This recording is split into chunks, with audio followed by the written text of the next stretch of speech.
अस्सलाम वालेकुम, welcome to Sajida kitchen. आज हम बनाने जा रहे हैं रसमलाई, बिल्कुल हलवाई जैसी।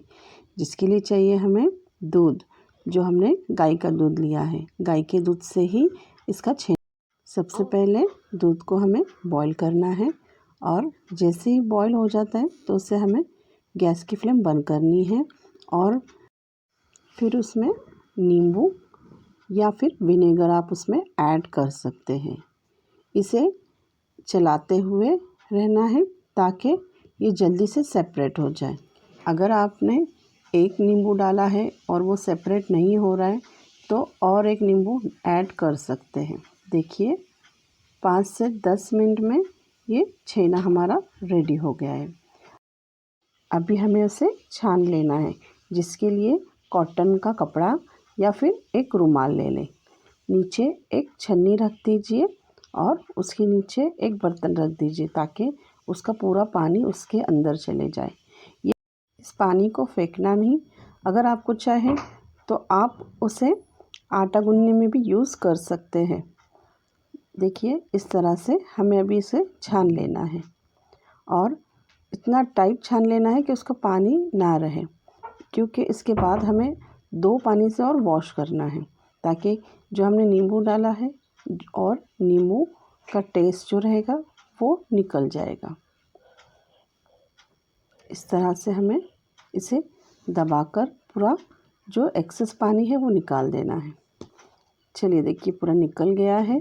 अब हमें इसे थोड़ा थोड़ा पानी ऐड करके उसे धो लेना है ताकि खट्टा खट्टा जो हमारा छेना है वो साफ़ हो जाए। अच्छे से इसे मसल कर धो लेना है और एकदम टाइटली इसे पूरा पानी निकाल लेना है।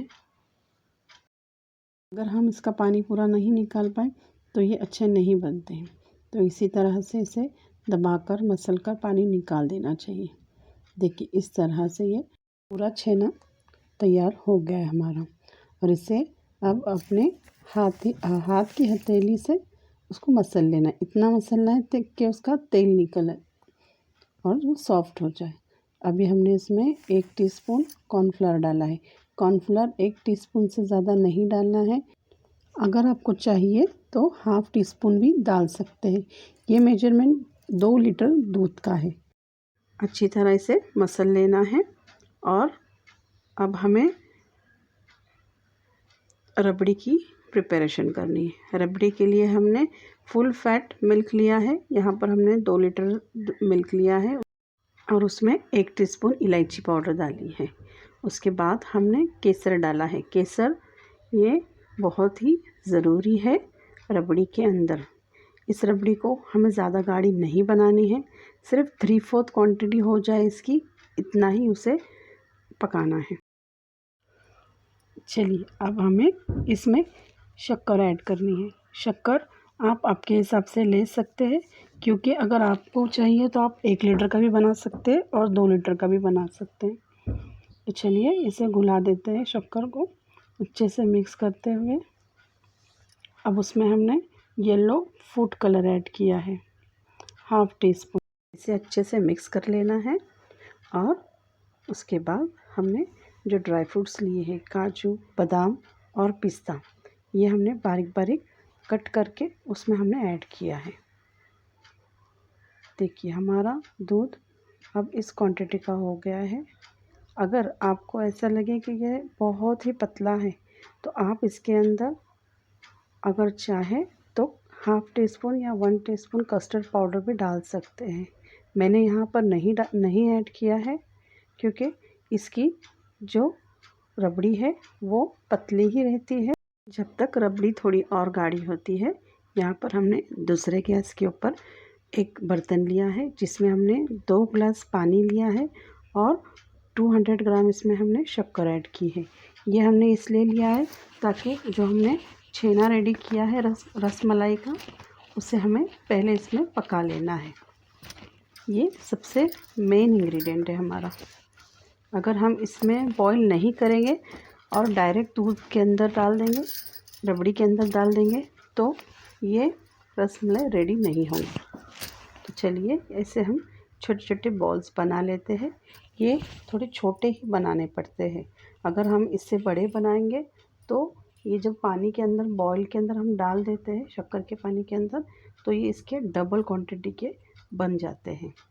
इसी साइज़ के हमें बनाने हैं। अगर आपको चाहे तो बॉल के शेप के बना सकते हैं या चपटे भी रसमलाई बना सकते हैं। देखिए इस तरह से हम बाकी के भी छेने के रसमलाई बना लेते हैं। इस तरह से हमने रेडी किया है और यहाँ पर हमारा शक्कर का पाक रेडी हो गया है। याद रखिए ये शक्कर का पाक ज़्यादा गाढ़ा नहीं होना चाहिए। अगर गाढ़ा हो गया तो रसमलाई के जो बॉल्स हैं वो फूलेंगे नहीं और उसमें शक्कर भी एब्जॉर्ब नहीं होंगी। देखिए इस तरह से हमें हाई फ्लेम पर ही इसे पकाना है। ये भी हमने इसमें रसमलाई डाल दिए हैं। इसे फास्ट गैस पर ही रख देते हैं। हमें 10 मिनट तक फास्ट गैस पर ही पका लेना है। देखिए इस तरह से पूरे हमारे फूलना शुरू हो गए। 10 मिनट के लिए हम ढक देते हैं। इसे फास्ट पर ही ढक कर पकाना है। 10 मिनट बाद जब हमने इसे खोल कर देखा तो ये इस तरह से डबल हो गए हैं। देखिए इसीलिए इसे छोटे ही पहले रेडी करना पड़ता है, क्योंकि बॉईल होने के बाद ये डबल क्वांटिटी के हो जाते हैं। इसे पलटी कर देते हैं। हल्के हाथ से, ज़्यादा ज़ोर से नहीं करना है। देखिए इस तरह से ये डबल हो गए। बस थोड़ी देर और हमने इसे बाहर निकाल देना है। अब इससे ज़्यादा और डबल हो जाएंगे। 5 से 10 मिनट के लिए इसे और रखते हैं। जैसे ही बॉईल हो जाता है, देखिए इस शेप के ये इतने बड़े शेप के हो जाते हैं। इसे हम निकाल देंगे। इसके बाद हमारे जो बाकी के जो बचे हुए थे वो हमने उसमें डाल दिया है। देखिए ये भी हमारे रेडी हो गए हैं। अब हमें इसे निकालना शुरू कर देते हैं। याद रखिए इसे डायरेक्ट रबड़ी में नहीं डालना है। इसे थोड़ा सा ठंडा होने देना है, फिर रबड़ी में इसे डाल देना है। अब हमारी रबड़ी भी तैयार है और हमारा रसमलाई भी तैयार है। देखिए हमारी रबड़ी भी ठंडी हो चुकी है। इस तरह से हमने अभी उसमें हमारी जो रसमलाई है वो डाल देनी है। बिल्कुल सॉफ्ट हलवाई जैसी, बनाने में बहुत ही आसान और बहुत ही जल्दी बनती है। अगर आपको हमारी रेसिपी पसंद आए तो प्लीज़ लाइक, शेयर और सब्सक्राइब ज़रूर करना और कमेंट करके हमें ज़रूर बताना कि हमारी रेसिपी आपको कैसी लगी है। रेडी टू ईट रसमलाई, इसे ठंडी ठंडी ही सर्व करनी है। Thank you. अल्लाह हाफिज़।